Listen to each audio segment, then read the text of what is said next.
So, being British, I've brought my umbrella, which I hope you're impressed by. I regret to say I also brought my notes. Okay, the good news for you is that means I'm going to say what I want to say. And I apologise in advance for the fact that this will be rather British-centric talk.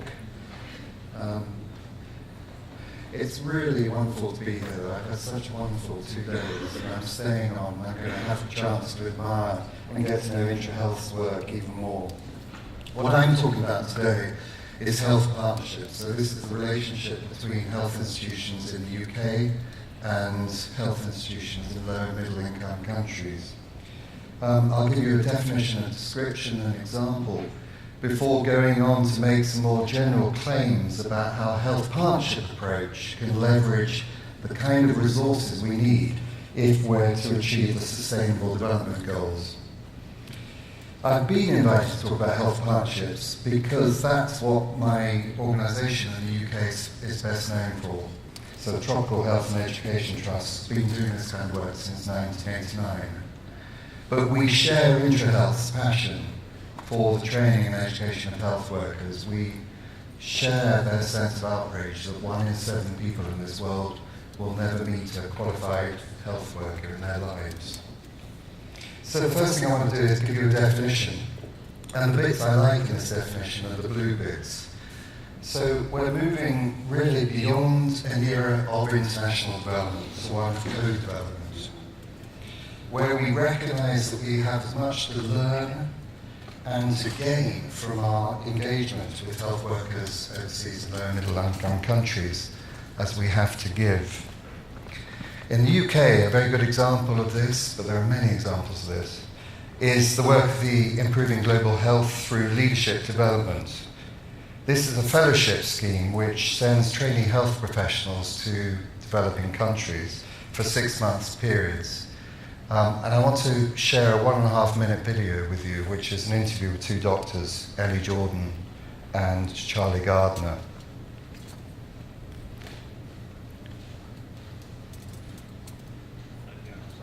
No, I'd like the video rather than that. Yeah, no.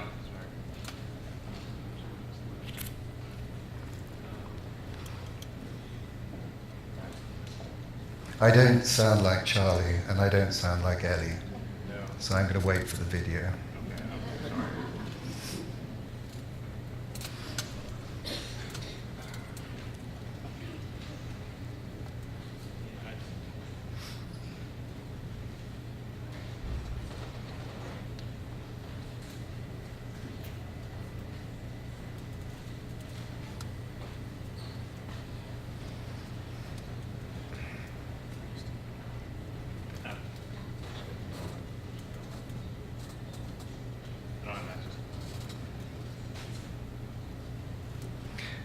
Unless you tell me it's not coming. Yeah, as far as I know, it's not coming at this point. It's not coming. Quiet, okay, well, it was a lovely video,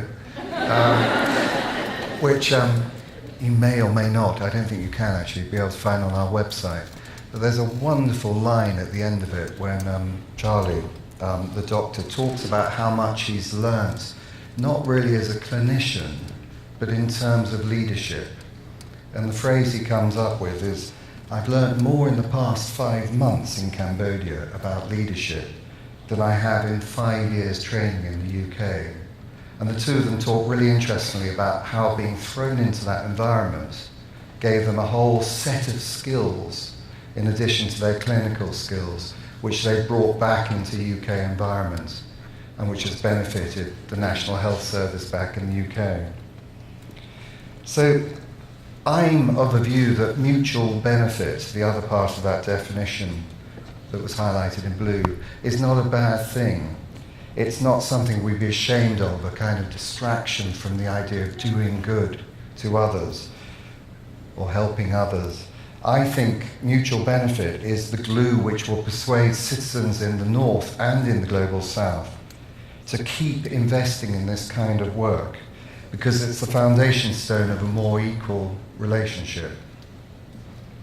So just to give you a sort of glance at the scale of this kind of activity from THET's perspective, we've had over 100 health institutions in the UK been involved in health partnership work over the past 4 years, collaborating with about 160 host institutions around Africa and Asia.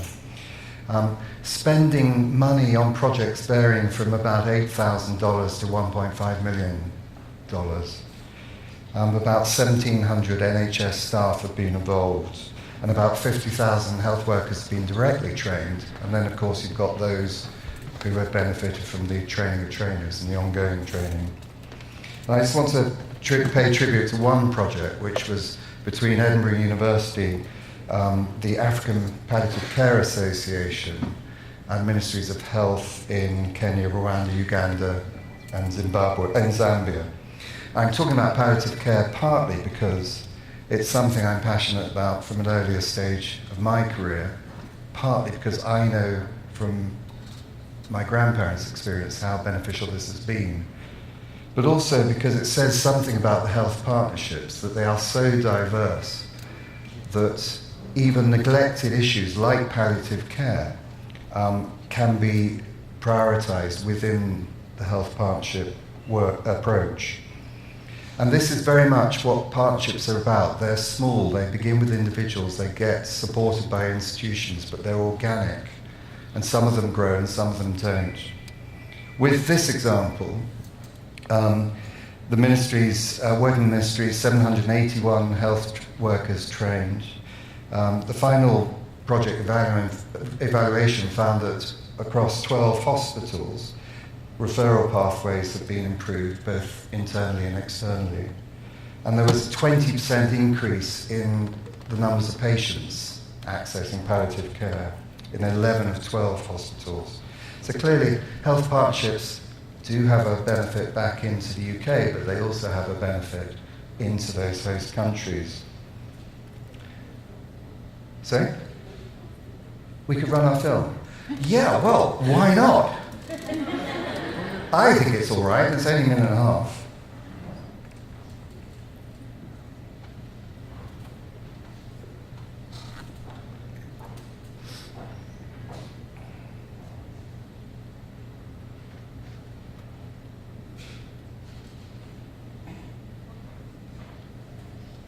You should be. NHS, unfortunately, is a lot about service. Too much in the NHS.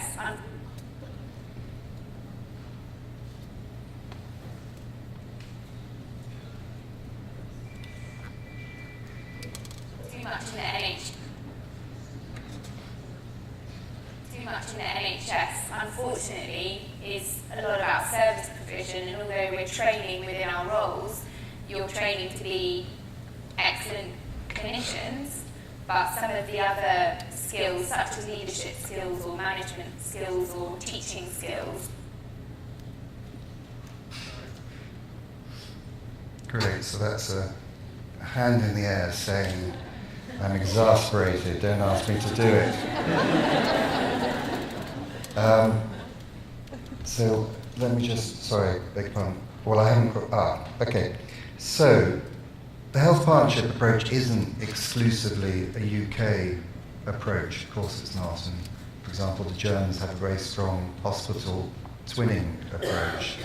But I just did want to talk about two things that are driving this from a British perspective.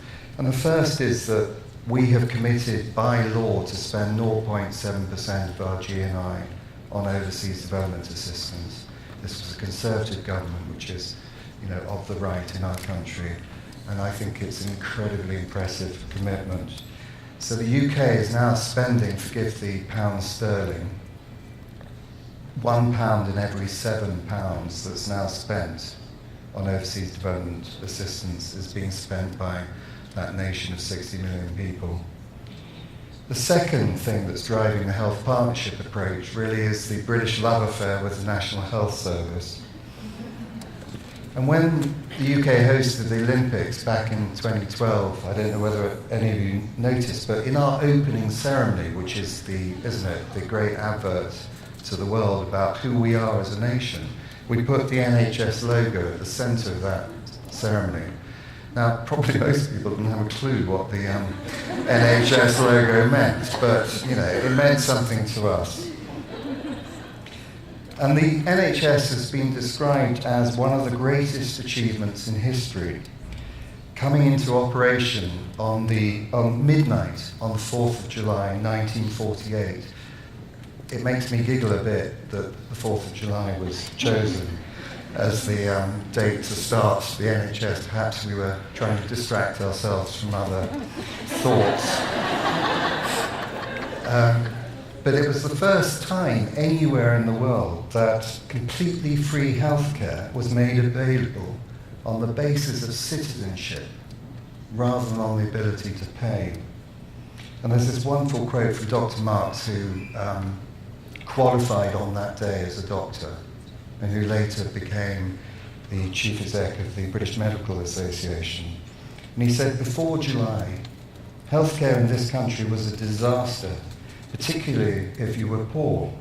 The unmet needs were not known until the NHS started, and people who'd been ill for years and years came forward to help because they did not have to worry about paying for it. Now, the approach we take to health partnerships, I would argue, is not without risk. And one of the risks is this idea of mutual benefit is defined by those who actually are hostile to international development work, or the concept of giving aid. And here are two front-page stories from two of our more salubrious tabloids in the UK that are hell-bent on challenging the government's commitment to 0.7 and hell-bent on discovering every story they can that rubbishes the benefits of spending money on aid. And the risk is that if we go too far down the mutual benefit is good news for us, we will lose sight of what we really care about, which is the benefit this kind of work brings to people overseas. And there's a big line of thinking in the UK now, which is around justifying aid in terms of less migrants crossing bits of water to find us in Europe, or less UK citizens likely to be living with Zika. And we have to be cautious about that. The second risk is that health partnership approach is introducing a great deal of new players to the international development arena. And it's perhaps stating the obvious, and perhaps it's a bit risky to do this in a room where there are probably a great number of clinicians. But many of those individuals that are involved in health partnerships will be effective clinicians, but they may be less experienced and less effective at navigating working in lower and middle income countries, or building the kind of relationships that recognize the dynamics of power that exist in those relationships. So my organisation does quite a lot of work to support individuals who are participating in health partnerships and institutions that are taking part in this. And this Principles of Partnership is really at the depository of our thinking. Very grateful to Michael from Johnson & Johnson, who apparently flagged this up in his workshop yesterday. But you can find that on the website, although not the video. And you can click and you'll find case studies and sort of hallmarks of what we think good practice looks like. And then the third risk is simply that our NHS is under pressure. And so we're trying to get people excited about engaging internationally at a time when the National Health Service itself is under huge pressure. And how sustainable is that? I would, though, want to end on a more positive note, because if we get this right, health partnerships can be, in my opinion, a defining contribution, certainly of the British people, to achieving universal health coverage.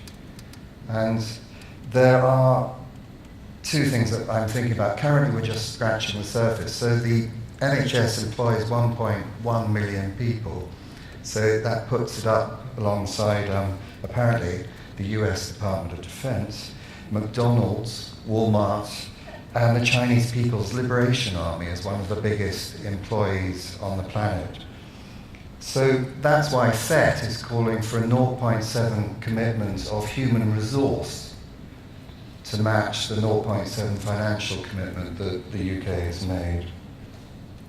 But secondly, we're only just beginning to scratch the surface in terms of financial resources. So THET manages 2 pots of funds, which we onward grant to those involved in health partnerships. One is from DFID, and for every £1 we're able to award from DFID funding, there's £7 worth of applications showing the gap.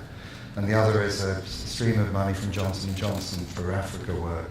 And we have recently announced grants from Johnson & Johnson, and we were able to meet 5% of what was asked for. So it's very small. But the thing is, funders are increasingly alert to this way of working and are increasing the funding for it.